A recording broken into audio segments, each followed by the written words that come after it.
मी तुम्हाला म्हणणार नाही की हे शंकरपाळीचं अगदी योग्य प्रमाणे, पण माझी पद्धत काय आहे ती आज मी तुमच्यासोबत शेअर करणार आहे. तर मागच्या व्हिडिओमध्ये मी तुम्हाला सांगितलं होतं मी माझ्या बहिणीच्या डोहाळे जेवणासाठी ह्या शंकरपाळ्या बनवते आहे.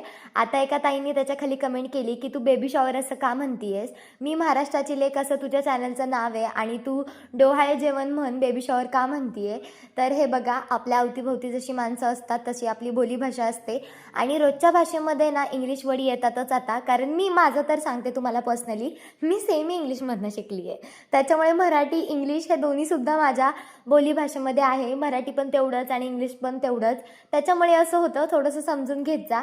आणि इतकं काही नाही आहे, जे महाराष्ट्राबाहेर राहतात त्यांना उमजावं की हे जो चॅनल आहे तो महाराष्ट्रामधला आहे आणि तिथं आपल्याला महाराष्ट्रामधल्या रेसिपीज बघायला मिळणार आहे. बस इतकाच माझा हेतू आहे, बस बाकी काही नाही. त्या ताईंचं पण बरोबर आहे, त्यांना एकदम असं वाटलं असेल की मी महाराष्ट्राची लेक म्हणजे एकदम प्रॉपरच मराठी काहीतरी असेल. बरं, असं चला रेसिपी तुम्हाला मी सांगते. आता अजून एक गोष्ट एका ताईंनी अजून कमेंट केली होती की तू आहे ना जेव्हा इन्ग्रेडियंट्स त्याच्यामध्ये टाकतेस तेव्हा तू सांगत जा. पण माझ्याकडं बाकीचं इतकं बोलायला असतं ना तुमच्यासोबत आणि मला इतकं शेअर करू वाटतं की कधी कधी काय होतं, ती रेसिपी राहते बाजूला, पण बाकीच्या गोष्टी असतात ज्या मला ना व्हिडिओमध्ये कवर करून घ्यायच्या असतात. पण आता ह्याची जी डिटेल रेसिपी आहे ती मी कमेंट सेक्शनमध्ये पिन करेल, कारण आता खूप व्हिडिओ पुढं गेला आहे, मी तुमच्यासोबत ती शेअर नाही करू शकणार आहे.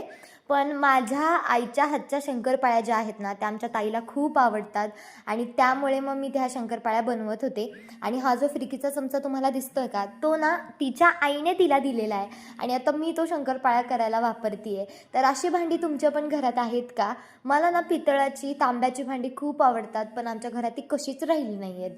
बोलता बोलता करता करता सगळ्या शंकरपाळ्या करून झाल्या आणि त्या अशा ताट भरून झाल्या होत्या. तिला तर खूप आवडल्या. भेटूयात नेक्स्ट व्लॉगमध्ये, जो डोहाळे जेवणाचा